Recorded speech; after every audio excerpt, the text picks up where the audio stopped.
부활해서 죽은 성자 예수를 성부 하나님께서 다시 살리셨어요.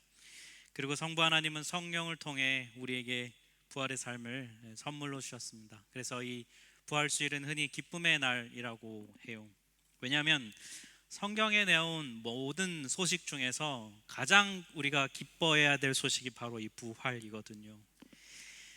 그런데 실제로 부활이 일어났던 날에 그 부활을 경험했던 사람들도 오늘날 우리처럼 기뻐했을까? 그렇지는 않아요. 오늘 본문을 통해 한번 알아보도록 하죠. 오늘 본문 1절을 보면 이렇게 돼 있어요. 안식 후 첫날 새벽에 이 여자들이 그 준비한 향품을 가지고 무덤에 가서, 이 여기 나온 여자들은 오늘 본문 10절에 따르면 3명의 여인들입니다.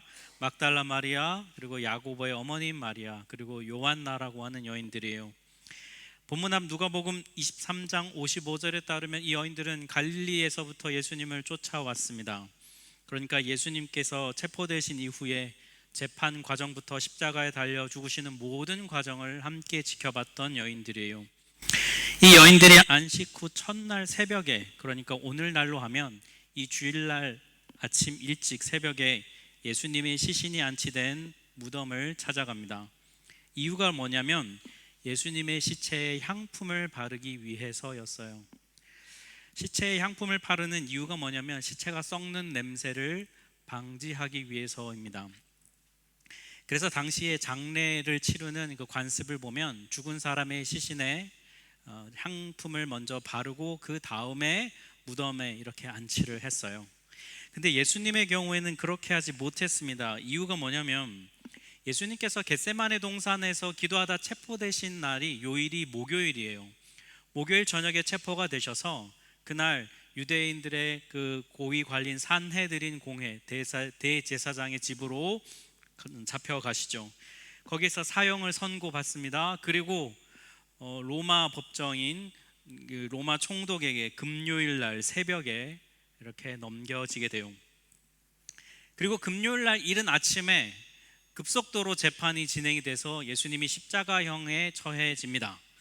그래서 예수님께서 실제로 십자가에 달리신 게 언제냐면 추정하기로 금요일 날 아침 오전 9시에 그렇게 십자가에 매달리셨어요. 그리고 나서 한 6시간 정도 십자가에 매달려 계시고 고통당하시다가 오후 3시쯤에 예수님이 돌아가시게 돼요. 이 날이 금요일입니다. 안식일이에요. 유대인들에게는. 유대인들은 안식일이 언제 시작되냐면 금요일날 해가 지는 시점부터 해서 토요일날 해 지는 날까지 하루 동안 진행이 됩니다. 이 안식일에 유대인들은 외부 활동을 극도로 자제했어요. 그러니까 오후 3시에 돌아가셨잖아요.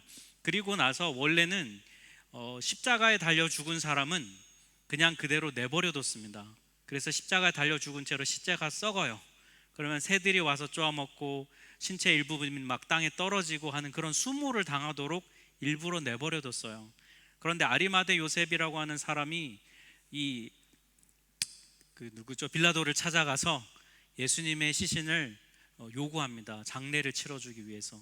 그래서 굉장히 아주 예외적으로 예수님의 시체를 내어주고 장사를 지냈는데 오후 3시에 돌아가셔서 이제 해질 때까지 시간이 얼마 남지 않았다 보니까 향품을 바르고 이럴 시간이 없는 거예요. 그래서 최대한 빨리 그냥 세마포에 싸서 예수님의 무덤 안에 일단 안치를 해둔 것이죠. 그리고 나서 이제 안식일이 끝난 다음날 주일 새벽에 여인들이 향품을 들고 예수님을 찾아가요. 예수님, 우리 예수님 시체에 향품도 못 발라드렸는데, 그 안타까운 마음을 가지고 무덤을 찾아갔는데 이 여인들이 거기서 예상치 못한 상황을 마주대요. 오늘 보면 2절과 3절을 같이 한번 합독하겠습니다. 돌이 무덤에서 굴려 옮겨진 것을 보고 들어가니 주 예수의 시체가 보이지 아니하더라. 여러분, 예수님이 부활하셨다는 거 우리는 아는데 모른다고 한번 생각하고, 여러분 이 상황을 마주대했다고 생각해 보세요. 무덤이 열려 있고 시체가 없어졌어요. 그러면 무슨 생각을 할까요? 시체가 도둑 맞았다고 생각하겠죠. 시체가 혼자 움직일 수는 없으니까. 누군가 무거운 돌을 굴려내고 시체를 훔쳐갔을 거라고 여인들이 생각하고 있는데, 그런데 두 사람이 나타나서 여인들에게 이렇게 말합니다. 4절과 5절을 같이 합독합니다. 이로 인하여 근심할 때에 문득 찬란한 옷을 입은 두 사람이 곁에 섰는지라. 여자들이 두려워 얼굴을 땅에 대니 두 사람이 이르되 어찌하여 살아있는 자를 죽은 자 가운데서 찾느냐. 찬란한 옷을 입었다는 건 마태복음에 따르면 천사들을 말합니다. 이 천사들이 두려워한 여인들에게 말해요. 살아있는 자를 왜 죽은 자 가운데서 찾고 있냐. 예수님이 부활하셨다는 건데, 여러분 이 말투를 잘 보시면 이들이 예수님 부활하셨다 이렇게 표현하지 않았어요. 뭐라고 표현했어요? 왜 살아있는 자를 죽은 자 가운데서 찾느냐. 말투가 좀 어떻습니까? 좀 훈계하고, 그죠? 좀 약간 혼내는 느낌 들어가 있죠. 왜 이 당연한 걸 모르냐? 약간 이런 느낌으로 지금 얘기하고 있는 거예요. 부활하신 예수님을 죽은 자의 무덤에서 찾아 헤매는 이 여인들, 예수님이 부활하셨는데도 불구하고 그것도 모른 채 무덤에 와서 예수님을 찾는 이 모습은 우리의 모습이랑 비슷해요. 기독교 신앙의 핵심이 뭐냐면 부활이에요. 부활이 없는 기독교는 아무 의미가 없어요. 그런데 여러분, 사실 우리가 평소에 신앙생활할 때 부활보다 속죄, 죄사함, 이걸 훨씬 더 우리는 많이 강조해요. 죽음을 이기신 승리의 예수님보다는 나를 위해 십자가에서 고통당하시는 은혜의 예수님을 우린 더 많이 강조하고 떠올립니다. 부활은 부활주일에만 강조해요. 여러분, 이유가 뭘까요? 부활을 우리가 삶으로 체감하기가 어렵기 때문이에요. 여러분, 죄 용서, 죄 사함 이런 건 늘 마음에 와닿아요. 왜요? 늘 죄 짓고 사니까요. 예배에 와서 회개합니다 이러면 내가 죄 진 게 있으니까 마음에 와닿잖아요. 근데 부활 이러면 이거는 2000년 전에 예수님이 경험하신 거, 그리고 나중에 언젠가 마지막 날에 내가 나의 부모님이 믿었던 사람들이 부활하는 거, 그렇게 과거가 미래 얘기지 현재의 얘기라고는 별로 생각하지 않거든요. 그런데 처음에 기독교가 전해지고 선포될 때는 이 죄사함보다는 부활이 훨씬 더 중요한 사실이었어요. 예수님이 돌아가실 이 당시에 유대인들도 부활에 대한 신앙이 있었습니다. 근데 이 부활의 때가 언제냐, 언제 부활한다고 믿었냐면 마지막 때, 메시아가 오는 그 마지막 때에 부활할 거라고 믿었어요. 그런데 예수님이 지금 자기들이 살고 있는 이 일상에서 부활을 하신 거예요. 심판의 날도 아직 아니고 그냥 세상은 여전히 평범하게 돌아가고 있는데 예수님이 부활하신 거예요. 그러니까 여러분, 이거를 받아들이기가 어려운 거죠. 그래서 초기 기독교인들은 어떤 믿음이 있었냐면 이런 믿음이 있었습니다. 예수가 하나님의 아들이시고 구원자인 게 확실하다. 왜냐하면 예수가 지금 부활했기 때문에. 이처럼 여러분, 부활이 기독교의 핵심인데 우리는 평소에 부활을 믿지 않는 사람들처럼 살아갑니다. 속죄, 죄사함, 내 죄 용서해 주신 하나님은 우리가 잘 생각하지만 죄를 이기고 승리하신 예수님에 대해서 우리 잘 생각하지 않아요. 그래서 우리는 부활의 능력을 삶 속에서 잘 경험하지를 못해요. 여러분, 부활의 능력을 삶에서 경험한다는 건 어떻게 하는 것일까요? 제가 3주 전에 부활 논쟁이라는 설교에서 부활의 능력에 대해서 이렇게 말씀을 선포한 적이 있어요. 부활은 죄를 이기는 하나님의 능력이다. 기억나시죠? 네, 몰라도 그냥 안다고 해주세요. 네. 부활은 죄를 이기는 하나님의 능력이다. 왜냐하면 부활은, 잘 들어보세요, 부활은 죽음을 이기는 거예요. 그죠? 그때 똑같은 설명 드렸는데 다시 드릴게요. 부활은 죽음을 이기는 거예요. 근데 죽음은 죄가 가진 최고의 힘이거든요. 정리하면 이런 겁니다. 죄가 가진 최고의 힘인 죽음을 이기는 거, 그건 결국 뭘 이기는 거예요? 죄를 이기는 거잖아요. 그래서 부활의 능력을 내 삶에서 경험한다는 것은 뭐냐면 내 안에 있는 죄의 힘이 무력해지는 것을 말해요. 예를 들면 이런 겁니다. 여러분, 우리가 어떤 죄를 자꾸 반복해서 짓잖아요. 내가 이러지 말아야지, 이거 하면 안 되는데, 그러면서 매번 똑같은 죄를 짓고 주일마다 예배 나와서 주님 잘못했습니다 회개하는 사람이 있다면, 그렇게 여러분, 죄가 반복될 때 우리 안에 생기는 한 가지 결과가 있어요. 뭐냐면 무력감이라는 게 들어요. 나는 이 죄에서 벗어날 수가 없구나. 나는 어쩔 수가 없구나. 이런 무력감이 우리 안에 생겨요. 사단은 그때 우리한테 이런 생각을 확 심어줍니다. 너는 이길 수 없어. 너는 평생 이 죄의 노예가 돼서 살 거야. 이런 생각을 사단이 우리에게 심어줘서 이 무력감을 더 크게 만들어서 이 무력감의 지배를 받게 합니다. 우리는 나 자신에 대해서 부정적인 생각을 떨쳐버리지 못해요. 이런 나를 누가 좋아해 줄까? 이런 나를 누가 사랑해 줄까? 결국 난 해낼 수 없을 거야. 우리 안에 있는 죄와 상처에 발목 잡혀서 여러분 평생을 그렇게 살도록 만들어요. 또 어떻습니까 여러분? 이 세상의 차가운 아주 냉정한 현실을 우리가 대할 때가 있잖아요. 그럴수록 우리는 뭘 느낍니까? 두려움을 느낍니다. 내가 잘 살아갈 수 있을까? 난 이 세상에서 살아남을 수 있을까? 염려하고 근심이 마음에 들어요. 그러면 불안한 마음이 들고요, 평안함이 없어요. 밤에 잠도 잘 못 자요. 이 세상은 원래 그런 거지 뭐. 냉소하면서 포기하면서 인생을 살아가게 돼요. 예, 맞아요 여러분. 우리는 죄를 이길 수 없어요. 우린 절대로 죄를 이길 수 없어요. 그런데 예수님이 이기셨어요. 예수님은 죄와 죽음을 이기고 부활하셨어요. 그리고 더 중요한 사실은 그 승리의 예수님이 내 안에 계신다는 거예요. 나는 이길 수 없는데 내 안에 살아계신 부활의 예수님이 승리자이세요. 우리가 예수님을 믿으면 승리자 예수님 때문에 우리도 승리할 수 있게 되는 거예요. 아멘? 네. 이게 부활의 능력을 삶에서 누린다 여러분, 바로 이런 거예요. 예수님의 부활의 능력으로요, 내 안에 있던 끊어지지 않을 것 같은 부정적인 생각이 뚝뚝 끊어지는 거고요, 희망과 소망으로 그것이 바뀌는 걸 경험하는 거예요. 염려와 근심으로 가득했던 내 마음에 어느샌가 평안함이 찾아오는 거예요. 미워하고 용서하지 않고 내 삶은 왜 이런가 피해의식으로 가득했던 내 삶에 용서가 가능해지고 그리고 화해가 일어나는 거예요. 이게 바로 여러분 부활의 능력을 내 삶으로 살아내는 것입니다. 그래서 로마서 6장 4절과 5절에는 이렇게 선포합니다. 우리 같이 한번 합독하겠습니다. 그러므로 우리가 그의 죽으심과 합하여 세례를 받음으로 그와 함께 장사되었나니 그리스도를 죽은 자 가운데서 살리심과 같이 우리로 또한 새 생명 가운데서 행하게 하려 함이라. 만일 우리가 그의 죽으심과 같은 모양으로 연합한 자가 되었으면 또한 그의 부활과 같은 모양으로 연합한 자도 되리라. 아멘. 네, 그렇대요. 쟤도. 네. 뭐라고 되어 있습니까? 새 생명 가운데서 행하게 하려 한다. 이건 여러분 우리가 나중에 마지막 날에 부활할 때를 말하는 게 아니라 지금 이 삶에서 우리가 지금 살아가고 있는 2025년 일상 이 독일 땅에서 새 생명 가운데서 행하게 하려 한다는 거예요.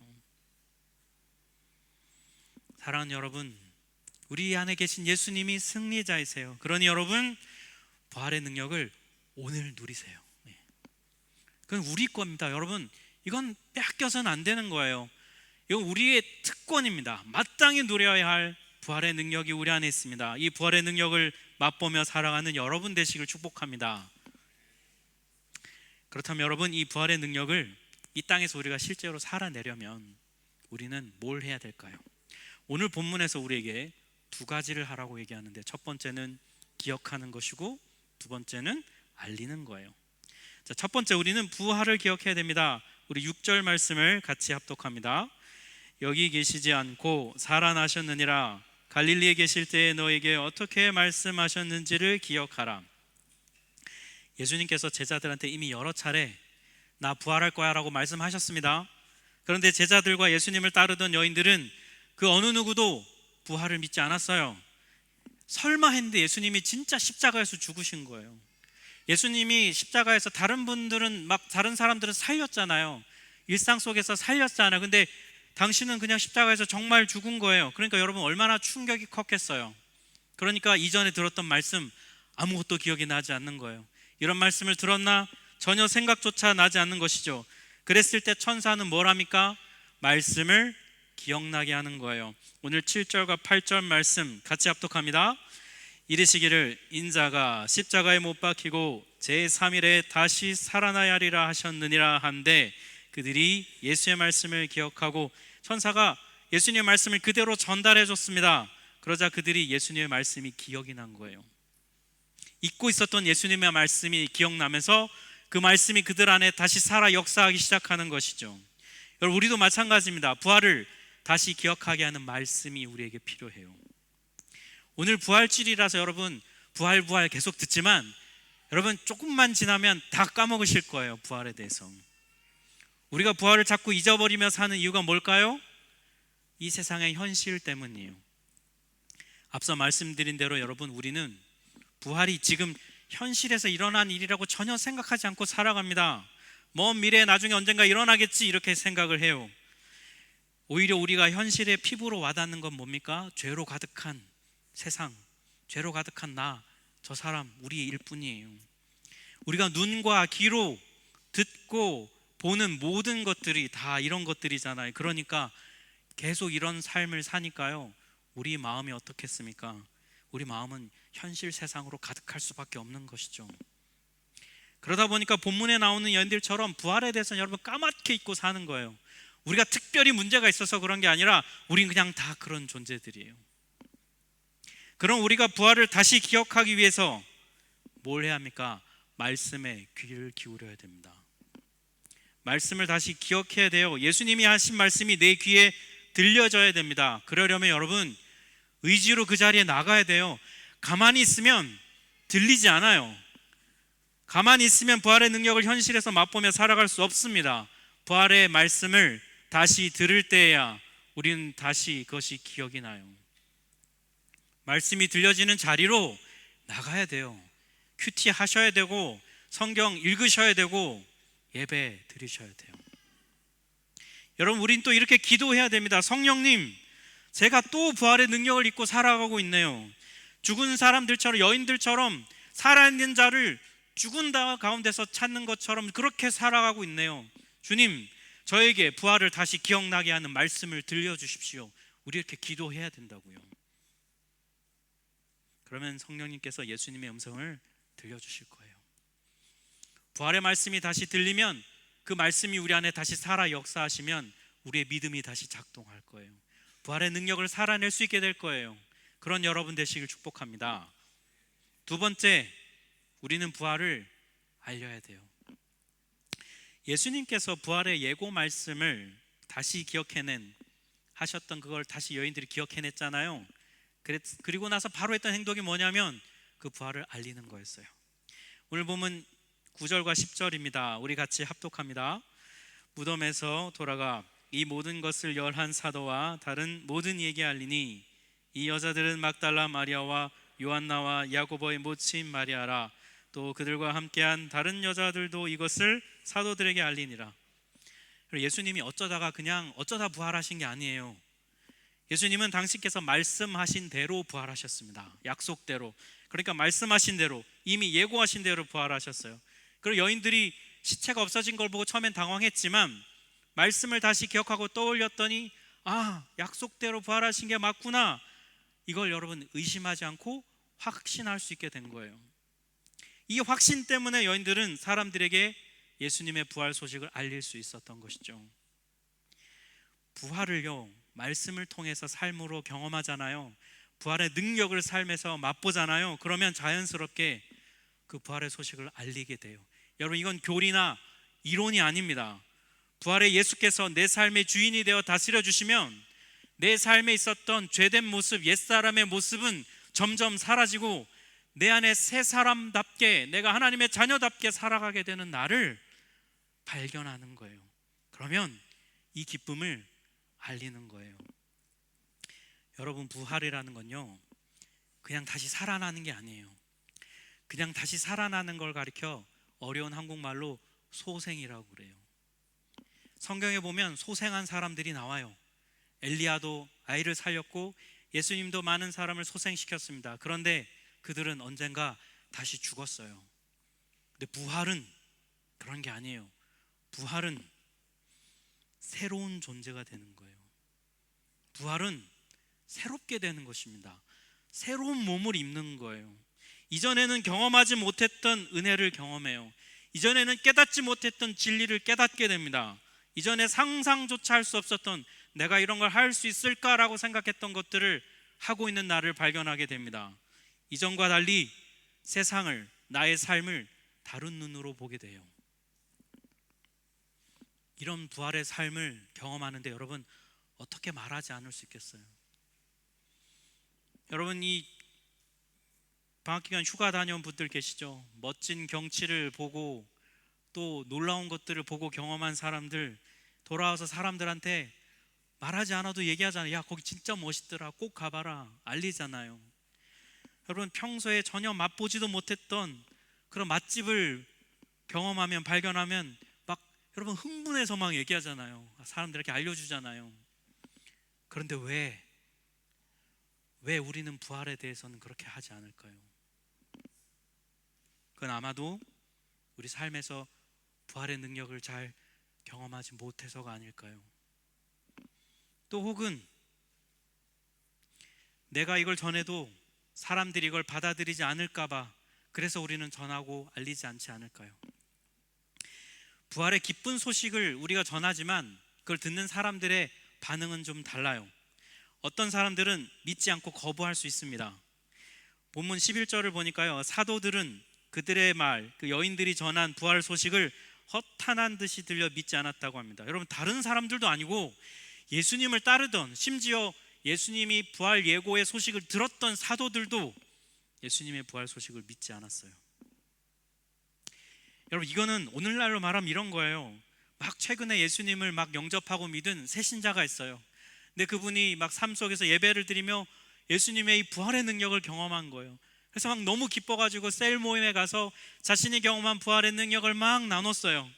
그랬더니 교회 20년 다닌 집사님이 이렇게 반응하는 거예요. 아우, 처음엔 다 그래. 나도 그랬어, 나도. 근데 좀 시간 지나봐 진정돼. 괜찮아, 진정될 거야. 막. 교회 오래 다닐수록 여러분 오히려 매너리즘에 빠지고 진실한 믿음을 상실하지 않습니까? 물론 교회 다니지 않거나 여러분 적대감을 가진 사람들은 더더욱 예수님의 부활 소식을 믿지 않아요. 예수님의 부활은 신화라고 믿는 사람들도 있습니다.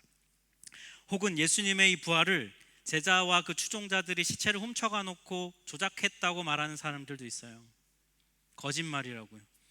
근데 그런 거에 비하면 사실 성경이 좀 허술해요. 무슨 말이냐면, 여러분 오늘 이 부활의 내용이요, 마태, 마가, 누가, 요한, 사복음서에 다 기록돼 있어요. 근데 읽어보시면 내용이 다 달라요. 놀라워요. 왜 다르지?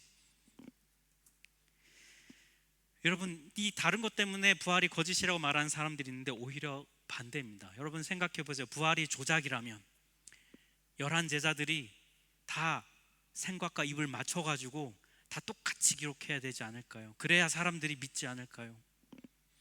또 여러분, 예수님의 부활을 가장 먼저 목격했던 최초 목격자가 여인들이에요. 오늘날에는 여인들의 말을 무조건 들어야 되지만 당시엔 크게 웃으시는 오늘날은 그렇습니다. 근데 이 당시에는 여인들의 말은 들으면 안 됐어요. 왜냐하면 여인들의 말은 법정에서도 증인도 못 할 정도로 못 믿을 말이라고 여겼거든요. 여러분, 부활이 조작이라면 신뢰할 수 없는 여인들을 부활의 증인이라고 성경에 써놨겠습니까? 딱 봐봐도 이거 누가 믿어? 라고 말할 텐데요. 그래서 여러분, 오히려 부활이 조작된 게 아니라 있는 그대로를 말했기 때문에 목격자들의 증언이 좀 다를 수는 있지만 부활 자체는 사실인 것이죠. 오히려 이 허술함이 부활이 진실되다는 걸 입증해 주고 있는 거예요. 이렇게 부활을 믿지 않는 사람들도 있지만 여러분, 부활의 복음에 대해서 더 알고 싶어하는 사람들도 있어요. 오늘 보면 12절을 보니까 이렇게 되어 있습니다. 베드로가 일어나 무덤에 달려가서 구부려 들여다보니 세마포만 보이는지라 그 된 일을 놀랍게 여기며 집으로 돌아갔다. 베드로는 일단 캥기는 게 있잖아. 예수님 3번 부인했던. 그래서 아마 미안한 마음에 달려갔던 것 같기도 하고요. 두 번째, 베드로가 또 예수님을 지극히 사랑했잖아요. 그래서 자기 눈으로 확인하려고 빈 무덤을 찾아갑니다. 이처럼 부활의 복음에 대해서 더 알고자 하는 사람들이 있어요. 제가 대학생 때 선교단체에서 대학교 캠퍼스 안에 노방전도를 했었어요. 그때 한 형제가 자기가 노방전도를 했던 경험담을 좀 저에게 나누어 주었습니다. 교회는 오래 다녔는데 이 형제가 한 번도 전도를 해본 적이 없는 거예요. 그래서 한번 용기를 내서 전도를 해보고 싶었던 것 같아요. 그래서 전도지를 들고 다니는데 벤치에 앉아있는 한 학생을 타겟을 발견했어요.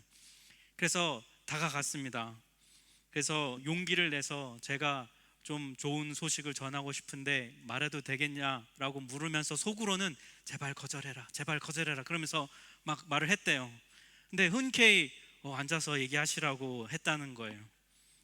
그래서 어쩔 수 없이 전도지를 꺼내 들고 정말 떠듬떠듬 읽었대요. 너무 두려워서 덜덜덜 떨면서 눈도 못 마주치면서 막 그냥 어눌하게 읽은 거예요. 읽으면서 야, 이건 내가 들어도 안 믿겠다 이 마음을 가지고 막 다 전한 거예요. 이제 제일 마지막 장에 갔는데 마지막 장에 가면 이런 질문이 있습니다. 당신은 이 예수님을 당신의 삶의 주인으로 모셔드리겠습니까? 근데 차마 이걸 못 읽겠더라는 거예요. 내가 자기가 전한 게 있는데. 근데 이걸 질문해봤자 소용도 없을 것 같은데 그래도 했으니까 끝은 내야 될 것 같아서 정말 떠듬떠듬 뭐 하실래요? 막 이러면서 이제 막 이렇게 한 거예요. 그랬더니 그 상대방이 잠깐 뜸을 들이더니 네라고 대답하더라는 거예요. 이 친구가 너무 놀라가지고 네? 영접하신다고요? 정말이세요? 막 오히려 이 친구가 놀래서 막 물었던 그 경험을 저에게 나누어 주었어요. 여러분, 우리가 누가 믿을지 안 믿을지 우리는 알 수는 없어요. 그건 우리가 정하는 게 아니니까요. 우리가 할 일은 뭐예요? 부활의 능력을 그냥 알리는 것이죠. 우리 하나교회는 지금 오픈셀 기간을 보내고 있어요. 우리 주위에 예수님의 부활 소식에 기쁜 소식을 들어야 할 사람들이 있어요. 때로 어떤 분들은 부정적인 교회 경험 때문에 내 앞에서 교회 얘기는 꺼내지도 말라고 하는 분들도 있습니다. 어떤 분들은 교회에 다니진 않지만 언론이나 주변에서 들은 그런 안 좋은 부정적인 생각들을 갖고 있는 사람들도 있습니다. 어떤 분들은 무관심한 분들도 있죠. 비록 이곳 독일에는 없지만 한국에 있는 나의 가족들, 내가 아끼고 사랑하는 친구들, 사람들, 아직 예수님을 만나지 못한 그런 분들이 있어요. 여러분, 우리는 어떻게든 그들이 부활의 예수님을 만날 수 있도록 우리는 전하고 알리고 기도해야 할 것이에요. 그리고 내가 못하면 다른 누군가를 통해서라도 그들에게 이 소식이 전해지도록 우리는 간절히 기도해야 합니다. 이 4월, 5월은 우리가 그 마음을 가지고 여러분 기도하는 마음 우리가 가져야 해요. 그리고 이게 바로 부활을 믿고 대하는 우리의 태도입니다. 여러분, 오늘 우리는 부활의 날을 기쁨으로 맞이합니다. 예수님께서 죽음을 이기고 죄의 권세를 이기고 다시 사셨다는 이 소식, 여러분 이거는 내가 지금껏 내 평생에 살아오면서 가장 기쁜 소식이어야 돼요. 여러분에게 그러신가요? 여러분에게 이 부활이 여러분이 지금껏 살아오면서 가장 기쁜 소식이세요? 암에 걸리면 죽음을 생각하죠. 그런데 이 암이 완치됐다는 소식을 들을 때 여러분 얼마나 기쁩니까? 살게 되었으니까요. 부활은 내가 죽지 않고 살게 됐다는 소식이에요. 그리고 그걸 이 땅에서 지금 내 삶에서 새 생명을 누릴 수 있다는 소식입니다. 그러니 사랑하는 여러분, 예수께서 죄를 이기고 승리하신 이 부활을 여러분 믿으십니까? 네. 여러분 안에 부활의 능력이 있다는 것을 여러분 믿으십니까? 네. 그러면 여러분 제발 이 부활의 소식을 잊지 말고 기억하며 살아가시길 바랍니다. 부활의 능력이 내 안에 살아있음을 믿고 믿음으로 여러분 누리십시오. 여러분 우리의 특권이에요. 그리고 그 특권을 누림으로 부활이 있다는 걸 여러분 알리세요. 이 자리에 있는 여러분 모두에게 부활의 승리의 기쁨이 가득하길 주님의 이름으로 축복합니다. 우리 함께 같이 찬양합니다.